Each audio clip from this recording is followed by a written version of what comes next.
send this out for families who aren't able to join this evening. As always, you'll be able to find the recordings in the top pinned post on Parent Square. So if you're on the Parent Square website, that is this post right up here at the top that says General School Contact Info. It has that nice faculty staff directory and all of our videos for the year. As a reminder for how we run our virtual meetings here at Basis DC, it is being recorded. So for now, we have you all on a permanent mute. Don't worry, that is not personal. That's just because we're getting about 13 people a second requesting to join in, and nobody wants to hear all of their background noise as they come on to the call. Once we get later in the presentation to the Q&A and things balance out, we will unmute you. As always, you can put questions in the chat, and we will answer them as we get to the Q&A there at the end. Thank you again for joining us here, and a special thank you to Ms. Lewis and all of the teachers who are here on the call. We are really thankful, parents, that you're joining us here at 6:30 p.m. But let me tell you, I saw Miss Taylor walking in, Miss Taylor, I'm not sure if I saw Miss Taylor, but I saw Miss Parker walking into this building right around 7 a.m. So we're just getting to the 12-hour mark here for her. And so I'm very thankful to the staff for joining us on today's call. We're going to actually start with hearing from the teachers. We're going to cover a couple of things in the Rising Sixth Grade Night, a couple of key ideas. We're going to talk about the differences between 5th and 6th grade coursework. We're going to talk about the differences between 5th and 6th grade promotion requirements. And we are going to talk about how those promotion requirements play out by the numbers. But before we do that, I do want to turn it over to our fabulous teachers to talk to you a little bit about what their experiences are being a 6th grade teacher, how much they love teaching the 6th grade, and what it takes to be successful as a 6th grade student. If you are a parent here and you're the parent of a current 6th grade student, you're certainly welcome to stay. But this night is focused on the transition between 5th and 6th grade. So hopefully you're here for that purpose. And I am now going to turn it over to our absolutely wonderful 6th grade teachers. I don't think it was on purpose that all of the teachers here to speak today are our female teachers. We do have male 6th grade teachers as well, but shout out to all of our 6th grade female teachers. I guess they're the ones here tonight. So we will go in no particular order, and by that I mean on the order that I happen to see you on my screen. So Ms. Brown, if you want to go off mute and share a little bit about why you love teaching 6th grade and what it takes to be successful as a 6th grade student. Absolutely. Thank you, Mr. Rose, and welcome. I am Miss Brown. I'm the pre-algebra teacher. I guess I see some familiar last names, so I think I've had some of your students in the past couple of years. One thing just about all BASIS students is their integrity and exciting emotions about learning. When I started, I did 5th and 6th grade, so few students I had for that transition period, and I noticed such an amazing difference in how they performed, and it was just awesome. I love it. As you can see, I've got Sporkies behind me. We draw Sporkies. They're everywhere. They're very exciting. I'm very excited as well to meet all of you and your students, and I'm always open for questions or always around if you need me. Thanks, Ms. Brown. And Ms. Taylor.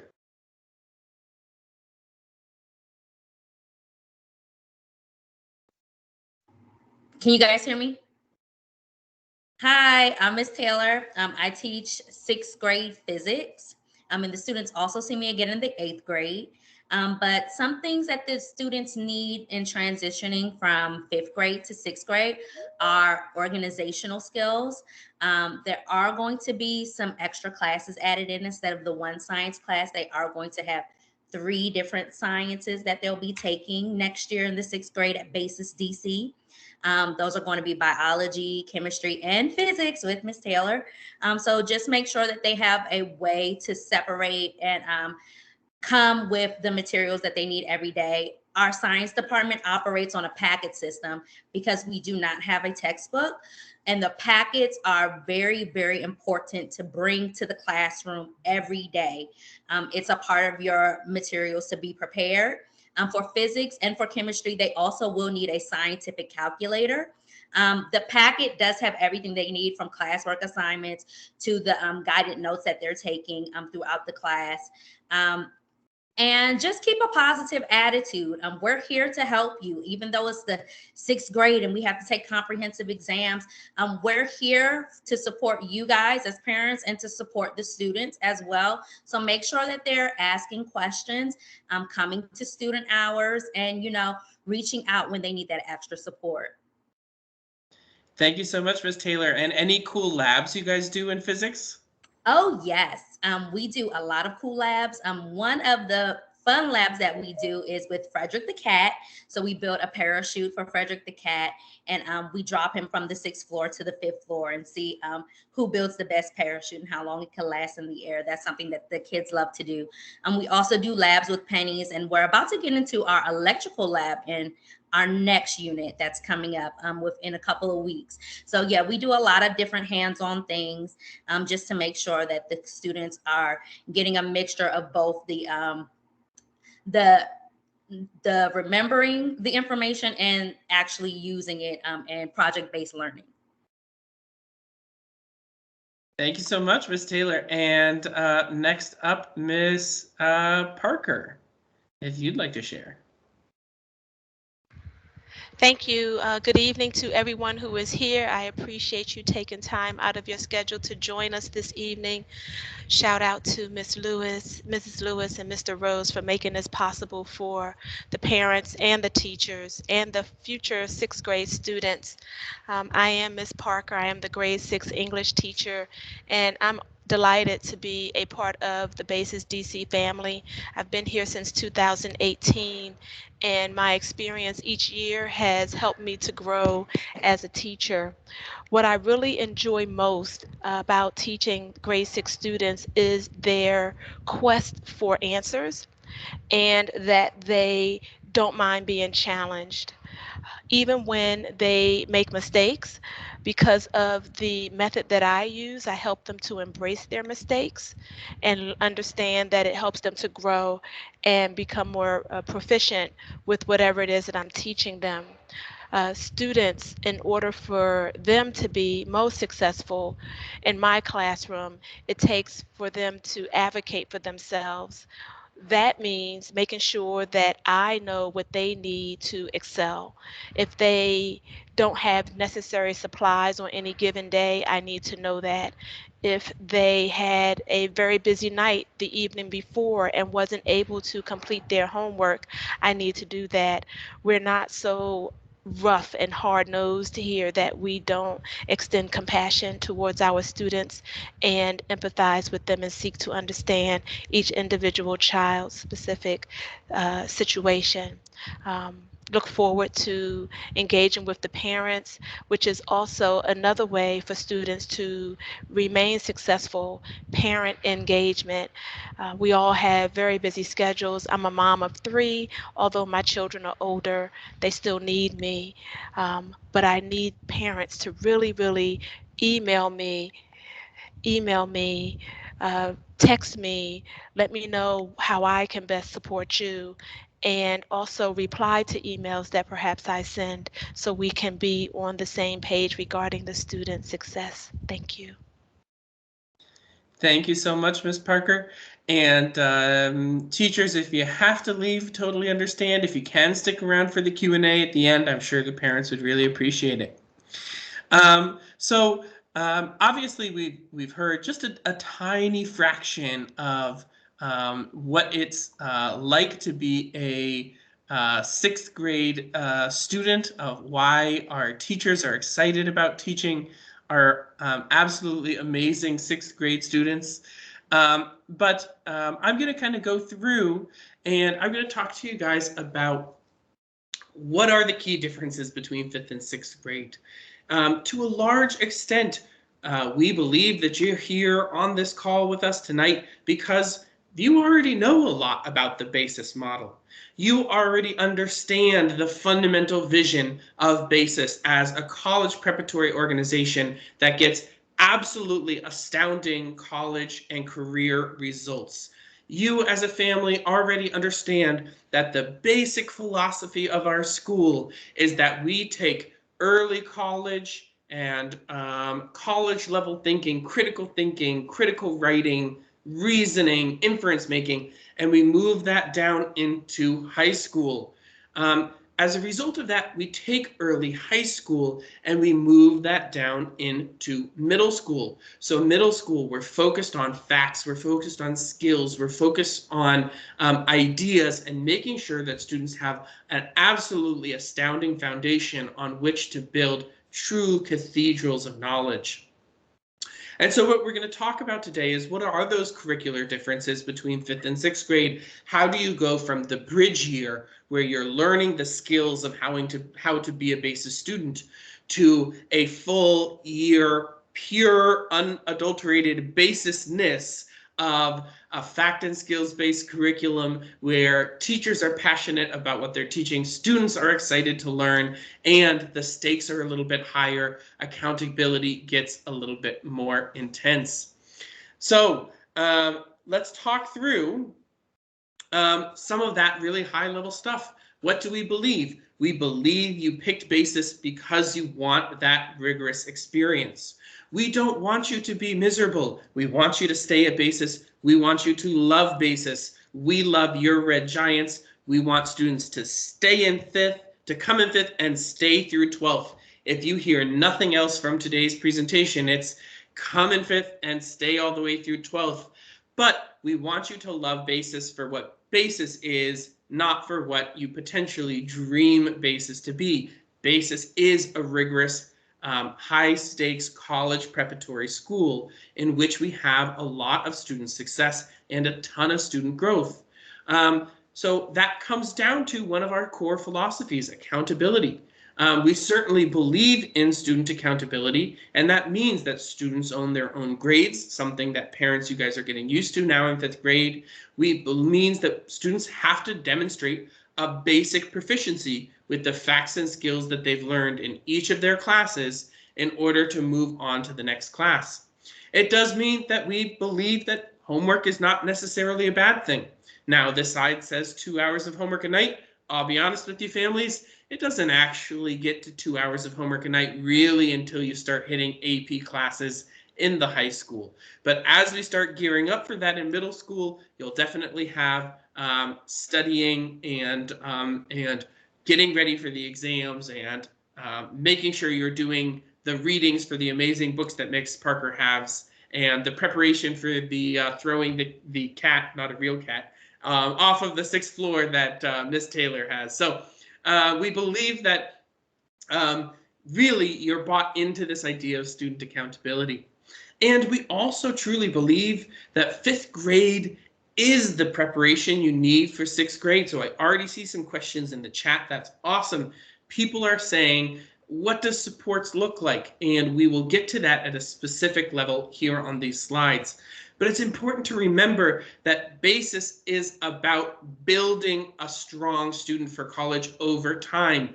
5th grade is going to get you ready for 6th. 6th will get you ready for 7th, 8th, and 9th, which is when you'll start transitioning into those big college level thinking ideas, which of course gets you ready for college. So first, let's talk about the differences in the actual curriculum itself. How does the curriculum change between grades 5 and 6? Well, the short answer is the curriculum doesn't change all that much. Students still take a total of 9 classes between 5th and 6th grade. The main difference is that students are going from 3 electives and the rest being academic content classes to 2 electives. The other major difference being that the idea of maps, map understanding, location in the world, and how that pairs in with classical history gets combined into a single class called World History and Geography. World History and Geography is an amazing class. It covers the classics is kind of pre-written history, European and non-European pre-written history. World history hits the ground running with written history. Again, mostly non-European world history, but a little bit of European civilizations as well.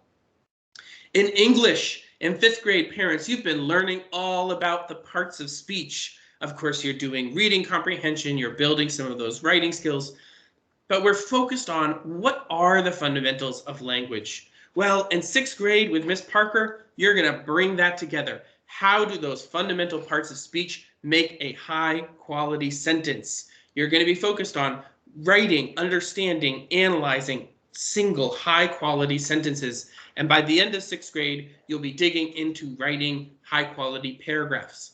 Similarly, once you scale up 7th grade, that's when you get into high quality paragraphs. 8th grade, high quality essays. And 9th grade, you'll be ready for those argumentative and persuasive essays that you'll need for AP level writing, for college level writing. Families, of course, you've already heard about the transition to linguistics in the 6th grade. We spoke about that at the town hall. I will not be speaking about that much tonight, but you're welcome to ask questions about it here. In terms of electives, we go to electives that are 5 days a week. Super exciting. Your students' electives now, be it art, be it music, be it creative writing, be it drama, all of those are now 5-day-a-week classes. You get to really build a relationship with an elective teacher of your choice, and you still do get PE 3 days a week. Science is the other big change. In science, we go from 1 introduction to science class to 3, as Miss Taylor said them, count them, 3 science classes, Bio 6, Chem 6, and Physics 6. And the reason we do all 3 of those is so that your students are ready for honors level biology, chemistry, or physics as soon as they hit 9th grade. Importantly here, you're really not seeing a huge increase in the total number of classes or academic classes. Rather, the main difference between 5th and 6th grade, oh, I forgot to talk about math. I will in a minute, I won't forget it. The main difference between 5th and 6th grade is the level of stakes of the content of those classes, how important each one of those classes are, and how accountable students are to the learning. In addition, each class starts to move a little bit faster. But first, let me not forget to talk about math. I'm sorry, Miss Brown. I apologize to the Sporkies behind you. So our math sequence, there is 3-ish options. I say 3-ish because the accelerated option is a very, very difficult option in which you skip 6th grade entirely. That is invitation only. Please do not email Ms. Brown and ask for an invitation. She cannot give it to you. The team sits down closer to the end of the year to talk through the qualifications for who might be invited to that program and as to whether or not we will be able to run that program in a given summer. However, in general, your students are going to go into pre-algebra next year in 6th grade. And families, I know early on in your academic careers, you're like, rush, rush, rush, we got to go faster. I would caution you, you don't have to go faster. 6th grade is plenty fast. Don't rush it. Pre-algebra is an 8th grade class at DCPS. Your student is plenty accelerated. So accelerated, in fact, that if you look here on this slide, everywhere where you see a little red dot, those are classes that are going on your student's high school transcript that's going to go off to college. I'm going to say it again. those are classes that you're receiving high school credit for as early as 6th and 7th grade. That's going on your transcript. So when you apply to Yale and Brown and Morehouse and that school in Europe that you're super excited about, all of that, that's going on the transcript for your colleges. So when we talk about BASIS being rigorous, we don't use that word lightly. It's truly you're receiving a high school education starting in middle school.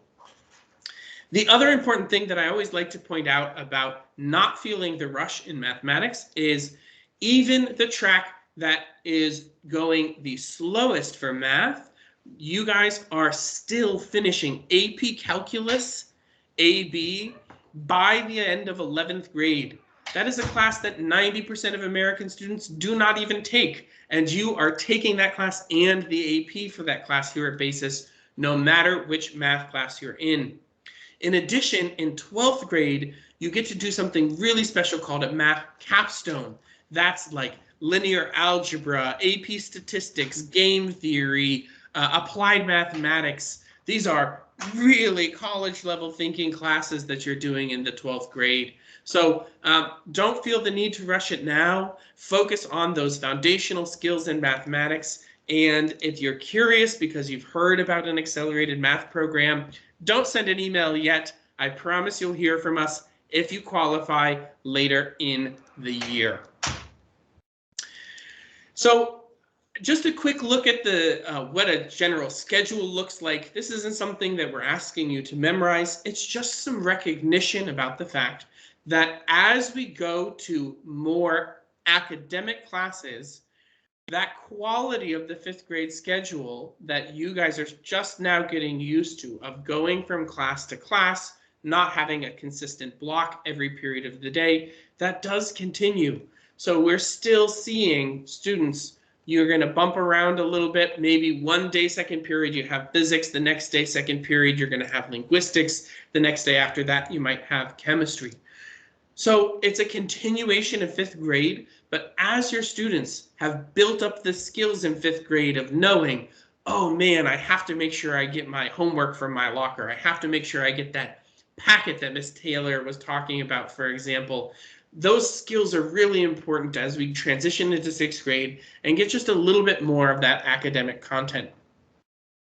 Speaking of academic content, like I said, the pace of each class, it's a little bit faster. What you're looking at here on the slide is the number of topics that your students learn each week. And the red line is 5th grade. So starting out here at week 0 in the school year, going all the way to the 40th week of the school year, your students are learning in 5th grade right now tons of new topics and ideas every week. I'm sure your students go home already and you'll ask them, what did you learn today? Maybe they're teenagers already and they say, I don't know, but probably they're talking about the cool project they did in classics. Maybe they're talking about the arithmetic they're doing with Miss Cotton. Well, the number of topics in 6th grade increases. So teachers are covering more content more quickly once we get an English teacher on the phone here, once we get into the 6th grade. So you can see it's a little bit under a doubling of the content pace once we get into that 6th grade year. And of course, that slide doesn't even include the math topics because the math topics are their own kind of ball game. So let's talk next about what's the difference, right? So we've talked about what is the difference in the content. How is the content change? We have slightly different classes. They are still fact and skills based. Your students are applying the skills they're learning in 5th grade. Your students are getting excited about the scope of new content they'll cover. They get to take an elective class 5 days a week. But there's another major difference between 5th grade and 6th grade. And that major difference is in the stakes. What's on the table? We like to talk about our middle school as medium stakes years. Now, when you read what's on this slide, you might think to yourself as a parent, medium stakes, you're telling me my student has an increased level of difficulty barrier to promoting from one grade level to the next. That sounds like high stakes. But remember, from the beginning of this presentation, what I shared with you was that the whole point of BASIS is college and career preparation. So the high stakes tests in the world around us today, that's the SATs, the ACTs, the AP exams, the college benchmark exams. Later on, it's the GREs and MCATs and LSATs, because your students are going to go off and have fabulous postgraduate careers as well. Well, to us, those comps, which we'll talk about in just a moment, those are medium stakes. We want to make sure your students have the foundational knowledge now before they move on and build up a pattern of deficit knowledge in a particular area. That's why we're a liberal arts school. We believe that it's in a student's best interest to make sure that they know pre-algebra before they start algebra. We need to make sure they know how to write a good sentence with Miss Parker before they learn how to write a good paragraph with Mr. Slocum. And the model works. We see the successes and the results. So what's the primary difference between 5th and 6th grade? Well, in 5th grade, the only rule is you have to pass all your classes. In 6th grade, you still have to pass all your classes, but now we have to pass something called a comprehensive exam. We'll talk about what a comprehensive exam is in just a minute, but it's kind of what it sounds like. It's an exam that covers all of the topics for a given year for each teacher's class. You don't have a comprehensive exam in your electives, so you're not having a PE comprehensive exam, you're not having that drama or creative writing comprehensive exam, but you're still learning a lot in those classes as well. So we're going to do a little trial and error here. We're going to see, what do I mean by a student has to get a 60% in each in order to pass? And parents, I need some, I'm going to need your participation on this one, parents and students. So we're going to look at 2 sample students. Here's student A. Student A, in all of their classes, they get a D. They get a 60% in all of their final grades on their report card, and they get a 60% on all of their comprehensive exams. Parents and students, go ahead and use that Teams raise hand feature if you think this student passes the 6th grade. Give a raise hand if you think, yes, this student passes the 6th grade. Okay, I have 7 of us. Okay, 8, 9, 10, 11 of us out of 53. All right, pretty good, pretty good. You guys can put your hands down. You're right. Even though this student maybe didn't perform as highly as they wanted to, this student has passed the 6th grade completely, no questions asked. Sometimes I'll have parents ask me, well, if my student's getting these low grades, does that really mean they should promote to the next grade level? I'm sorry, that was a hilarious comment. Does that really mean that they should promote to the next grade level? Well, we have 2 answers for you. The honest answer is, yeah, BASIS believes that this student should promote to the next grade level. Remember, in middle school, they're going through this curriculum repeatedly. They're going to have Bio 6 and Bio 7 and Bio 8. They're going to have Chem 6 and Chem 7 and Chem 8. They're going to see the content repeatedly. It's about us knowing that your students have the foundation level facts and skills. The more complicated answer is, maybe your student is feeling stressed. Maybe your student is feeling too rushed. Maybe your student feels like they'd prefer to take another year to feel more confident in the curriculum and what they're covering. And that's always a conversation you can engage in with Ms. Lewis first, and then before we make a final decision, it's something that you could talk about with myself as well. Okay, we're going to do another hands up exercise. This time we have a different student. This is a straight A student. They got a 90 in English. They got a 90 in linguistics. They got a 90 on the world history geography comp. Uh-oh, they got a 50 on physics. Give me a, a shocked face emoji if you think this student is retained. Is this student going to go to the 7th grade automatically? And if you think the answer is yes, you can raise your hand. If you think the answer is no, you can give the surprise face. Okay. Well, I have a handful of people that I tricked. If you're raising your hand, that's incorrect. This student does not promote to the 7th grade automatically. You have to get a 60% in each test and class. You have to get a 60% in each test and class. So this student got a 50% on that physics test, and therefore they do not automatically go to the next grade level.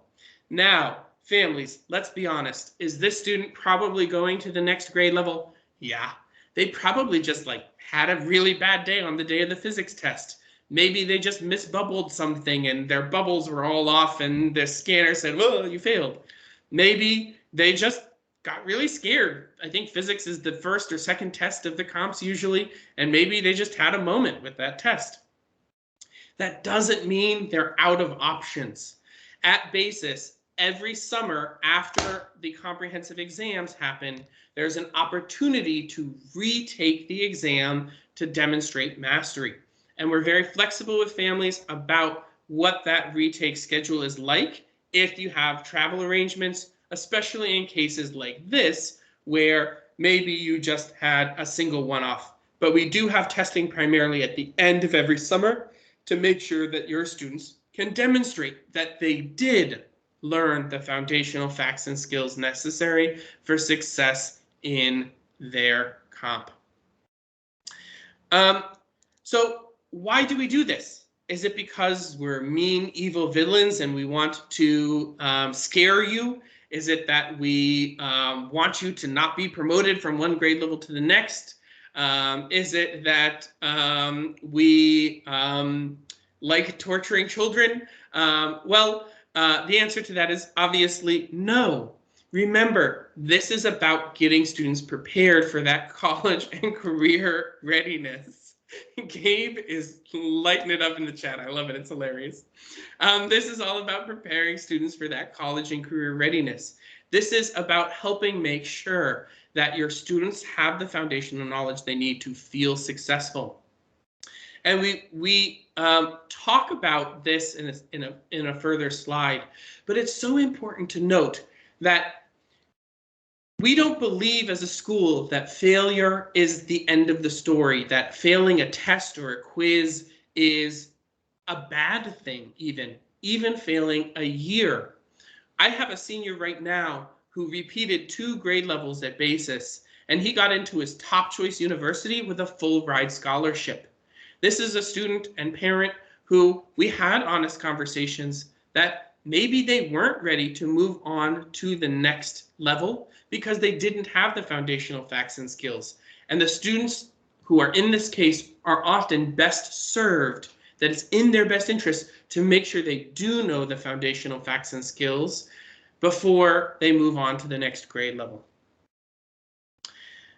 We also have what's called pre-comprehensive exams. Now, pre-comprehensive exams are the exams that we run 5th grade families who just did field trips while everybody else was doing these pre-comprehensive exams. Those are the exams that we run in the middle of the school year.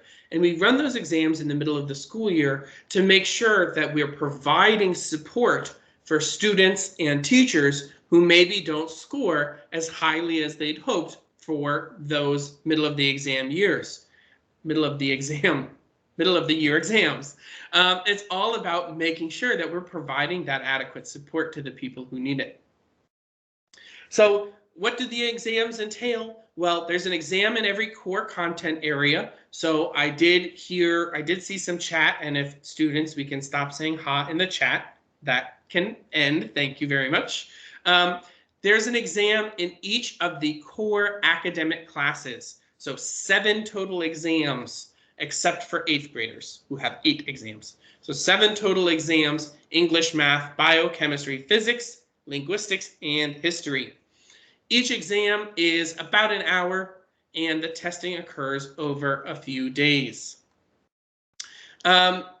The exams cover content in all of the content of the year. They're covering content from the first day of school all the way until the day before review week, which we'll talk about in a minute. Pre-comprehensive exams cover are worth, those early kind of trial tests, those are worth 30% of your trimester 2 grades. Remember, next year, everybody will be on trimesters, so those will be worth 30% of your trimester 2 grades. And the comps at the end of the year account for 50% of the final grade in the class. As we already shared, though, you do have to get a 60% or better on each one individually to reach that promotional status. Now, the comps are split into 2 sections. There's a common portion, which covers content that was written that all students in all 35 BASIS schools across the country do at the same time. And then there's the native portion, which is content that your teacher individually wrote on the exam. And the reason we balance that out is because we want to make sure that we're assessing students and teachers fairly. We want to make sure that if something wasn't covered on that common portion of the exam, that it's weighted out in the teacher section of the exam, that we drop the question if it's inappropriate. Again, this is about finding balance. This isn't about being scary. Those comps are early release days. So the students actually will often say, I love comp day, even though it's scary at first, especially by the time they get to day 2, they're like, oh, this is great. I take a test, I get an early release day, they're calm, they know what to expect, they know what to do, and they succeed. They happen in the middle of the year and the end of the year, but importantly, we always, before pre-comprehensive exams or comprehensive exams, one of the supports that we provide to everybody is something called review week. So a week before the exam starts, your teachers will stop covering new content and they will only focus on review for making sure your students are ready for those exams. That said, your teachers have been helping your students review all the way since day 1. So there's no such thing as cramming for pre-comps. You're studying every day all along by virtue of what you're learning in the class and probably doing some additional studying on your own. Let's talk about success on those exams. I said the stakes were higher. Let's speak honestly and openly about what those stakes look like in the different grade levels. So in 5th grade, the percent of students last year, this is all numbers from last year, who didn't pass all of their classes was about 5.5% of all 5th graders. In a normal year in 5th grade, that's a little closer to about 10%. Virtual made passing classes a little bit easier. So about 5.5% of 5th graders didn't quite make it at the end of last year. Now, how many of those students were actually retained in the 5th grade? Remember, we offer opportunities over the summer, both summer school, that is kind of fun activities that the students do or additional learning, and specific work that students can do independently to get ready for those retakes. So in 5th grade, less than 1% of the students were actually ever retained in their grade level. And the vast majority of students who were initially put on that conditional promotion status then ultimately did promote into the 6th grade. Compare that to 6th grade. We have a little bit of a higher number. Usually it's around 15%. Last year it was a little harder because while passing classes was a little bit easier virtually, passing those comprehensive exams was a little bit harder. So normally it's around 15% might struggle on one of those initial exams. But again, we have the same story here, that at the end of the day, most of those students, only a very small fraction of students, are actually retained in the 6th grade. It's about making sure that your students have the foundational facts, skills, and knowledge that they need to be successful. So the vast majority of students still do pass out of the 6th grade. Remember, I shared that we talk a little bit about what success looks like. Sometimes when we have these conversations with parents, parents are really worried about the social emotional aspects of retaining in the grade level and aren't thinking about the fact that the curriculum moves forward and gets more and more difficult every year. If you compare the future success of students who are ultimately retained versus the future success of students who are conditionally promoted, oftentimes it's actually a good choice to retain. Now, this isn't everybody, of course. Oftentimes we have students who, like that one student who got a 90 on everything and a 50 on one thing, maybe they just whiffed it once. But if you look and track our students, sometimes the retained students actually really take off, soar, and fly in that next year because they're getting exactly what they needed. They're getting more exposure to the content. They're making sure they have the foundational facts and skills. Whereas the conditionally promoted students, maybe they kind of just got by and they're still going to struggle a little bit in the subsequent year. Let's talk also about the differences in 5th and 6th grade when we talk about 90s Club. Now, parents, I'm just going to be honest with you. The 5th grade teachers are very, very grade happy sometimes. I don't know why. We've talked with it about them multiple times over the last decade. But 90s Club, you're about 50% of all of our 5th graders end up in 90s Club. Compare that to 6th grade. It's really more realistically about 30% of students who are getting into that 90s Club threshold. And you can see that little bit of a grade drop off just in general. By and large, students who are successful in 5th grade are successful in 6th grade. This slide is tracking a cohort of students, actually several cohorts of students, in their transition between 5th grade and 6th grade. If you had an A in 5th grade in your class, you likely had an A in 6th grade. But your A might be just slightly lower. Similarly, if you have a B in 5th grade, you can expect those grades in 6th grade to, again, just be slightly lower as the stakes get a little bit higher and the content gets a little bit faster. That doesn't mean that grades are bad across the school. They're still, by and large, very high, and students are still succeeding really incredibly well when you look at things like PARCC tests, and importantly, when you look at their transcripts heading off to college. So again, by and large, if you're successful in 5th, you're successful in 6th, and you don't have to have a panic moment of, oh my gosh, these exams sound crazy, why am I signing up for this? Your student will be successful. Now, if your student is really struggling in 5th grade, that's a good time to talk to Ms. Lewis and say, well, I am actually worried about this. And by really struggling, I mean several Fs or Ds. I'm not talking about a C. If your student's getting some Cs or even all Cs, they'll still be able to be successful in the 6th grade. So I've shared all the scary things that I have to share with you here today. This was all of the scary stuff. And honestly, at the end of the day, it doesn't actually end up being very high anxiety for the students. The students know what to expect. They're trained through the context of 5th grade. They're getting the support of fabulous teachers, and they're ready for those exams in 6th. But let's talk about some of the supports that we offer. First and foremost, students are learning these skills now in 5th to get ready for 6th. They're learning how to do flashcards. They're learning how to do Quizlet. They are learning how to write guided notes or full-length notes. They are learning how to study and keep a locker schedule and stay organized. But we have a ton of supports that we provide to all students as we scale up and as things get a little bit more difficult. Some of those foundational supports you already know about: student hours, academic support for any student whose grades, 2 or more grades, fall below a C-, where they're meeting with a faculty mentor.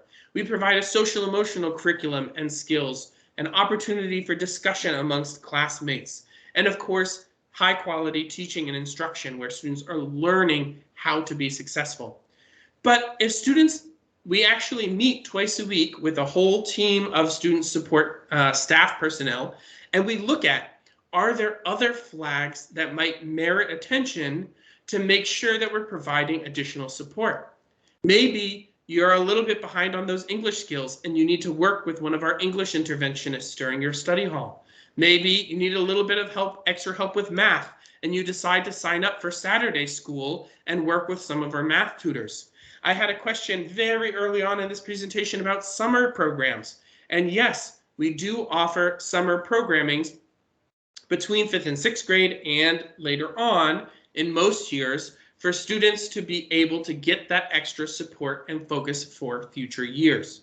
So just because it's a little bit more fast paced and the stakes are a little bit higher doesn't mean you're still not getting access to a full third of my staff, which is employed here for the sole purpose of supporting students. It doesn't matter if you're a student with an IEP, if you're a student with a 504, it doesn't matter where you come from. It doesn't matter if you, the parent, can't understand the physics work. I promise you probably won't, speaking as the former physics teacher.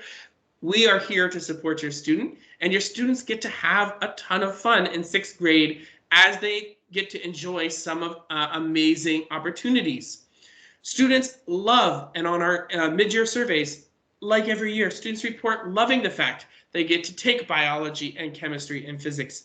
They love the fact that they get to start to participate in our middle school league championships, our middle school boys and girls cross country who just were charter champions, our middle school flag football team who were charter runner-up champions.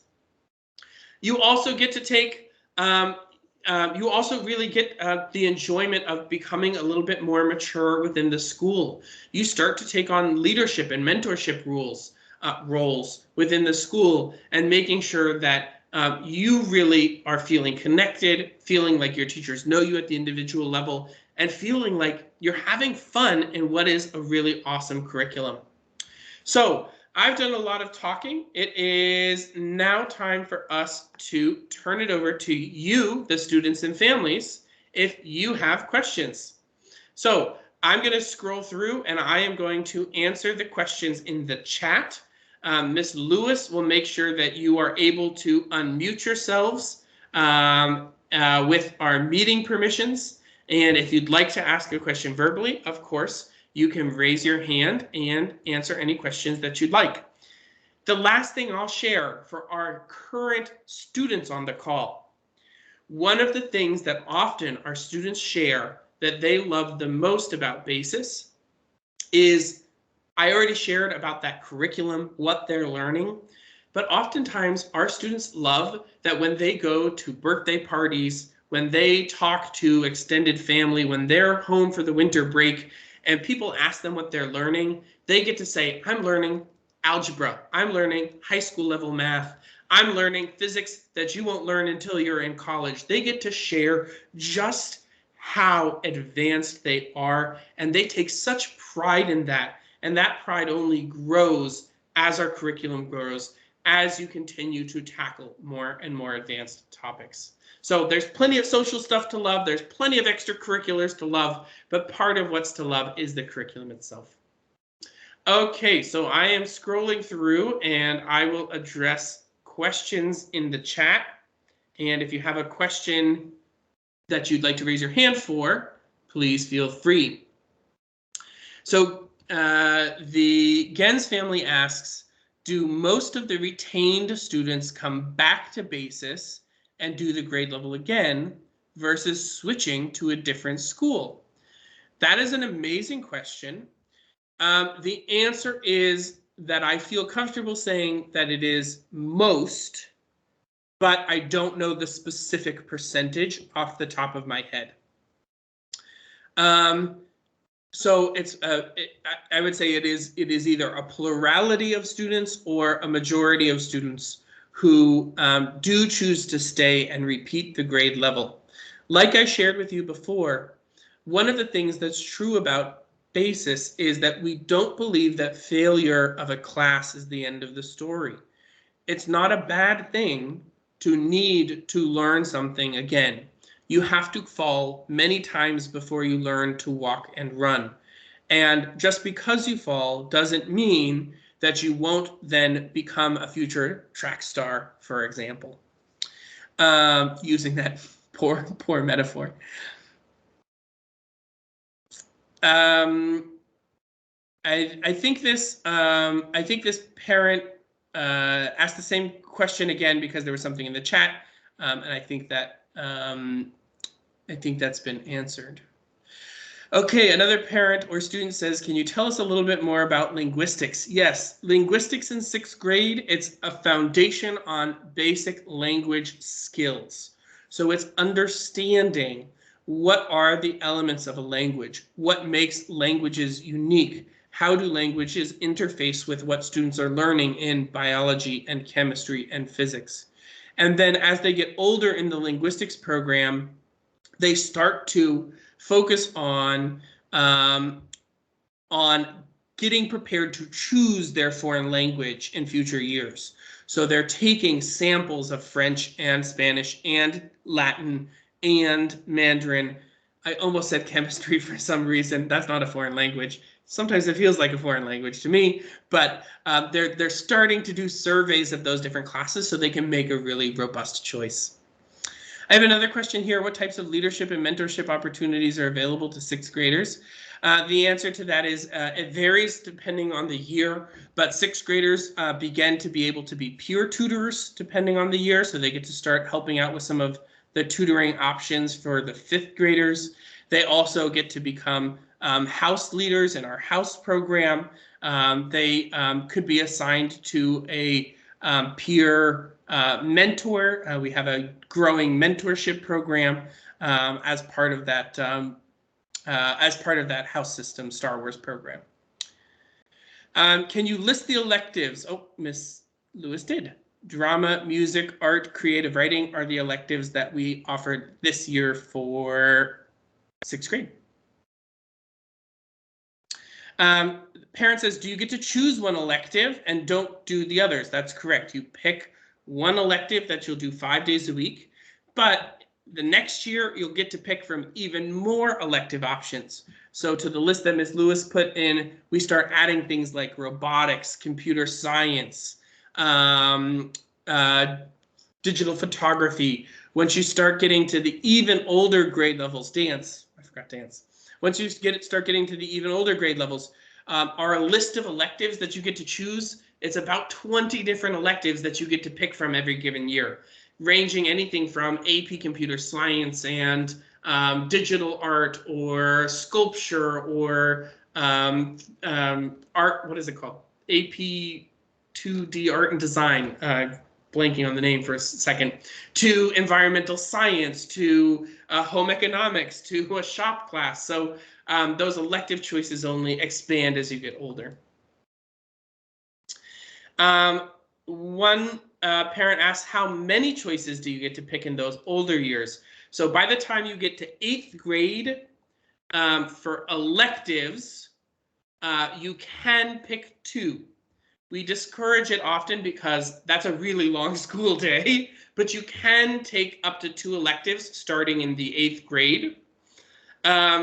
However, your choices of what classes you take aren't limited to electives.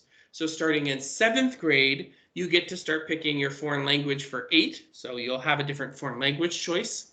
And then also, once you get to high school, you'll start picking actual different courses that you take to fulfill your graduation requirements. So maybe you'll focus on biology instead of physics. You didn't hear that, Miss Taylor. Maybe you'll focus on, maybe you want to do more world history rather than European history. So there's elective, non-elective, but there's curricular choices by the time you get to those older grade levels as well. Do you expect to, hold on, I don't understand this question. Do you expect or see that this 5th grade, many of whom are coming off of at least 1 year virtual, will have different pass rates this June? Might they be differently prepared than 6th grade compared to prior years? I would say no. I would say our 5th grade performance this year has been stellar. The 5th grade teachers have been really impressed, and parents, those BLT exams that I was talking about, your students are doing incredibly well. In fact, our science BLT, you guys are the 3rd highest in the network. All 35 schools are science fifth graders are absolutely demolishing. So scores are good in the others as well, but I just want to say third highest is impressive. Why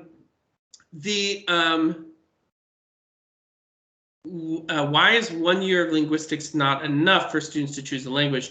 Children in other countries start a foreign language. Yeah, I know there's some parents who disagree with the language choices. I think there's plenty of room for honest debate. To the Hunt family here who asked the question about why not start foreign language instruction earlier. The honest answer is that BASIS is a liberal arts education. We are not a language immersion school. We're not a language focused school, just like we're not a STEM school or a technology school or an art school. We believe in giving a robust survey level introductory to all of the different core subject domains. So, you know, if that's really something that's still a big concern to you, you're welcome to reach out to me. You're welcome to reach out to Mr. Hillis, who joined us for the last town hall. But fundamentally, this is a network-wide shift that we're doing these years of linguistics. Another great question in the chat that I see was answered.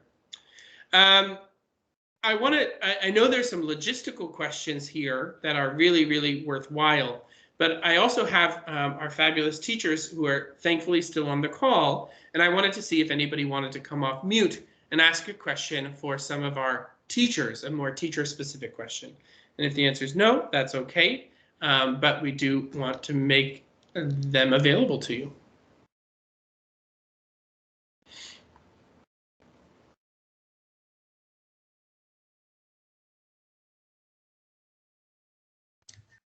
Alex, would you like them to come off of mute by raising their hand so you can take them off of mute? They all have the ability to come off of mute now. Oh, okay. All right, well, I'm not seeing any other questions here in the chat or with a raised hand, and we are ending pretty much right on time. Maybe, go ahead. I was wondering, so I'm Gabe, I'm currently in the 5th grade at West Virginia. I was wondering, so for different science classes, biology, and physics, are they like every day of the week? Or are they like, you know, like 3 days for biology, 3 days of physics? You hit it spot on. There's 3 days of each science class. Maybe Miss Taylor, you could talk about the different things that you have students doing on each of those different days. Yes, so you have 3 different days of chemistry, and they're not all on the same day. Sometimes you might have 2 in one day, and they'll end at different times. But usually on your day 1, you do notes and some practice problems. Your day 2, you start doing more notes and practice problems and preparing for either a test or a quiz, depending on if the unit is closing out. And then on that day 3, you would take either a test or a quiz.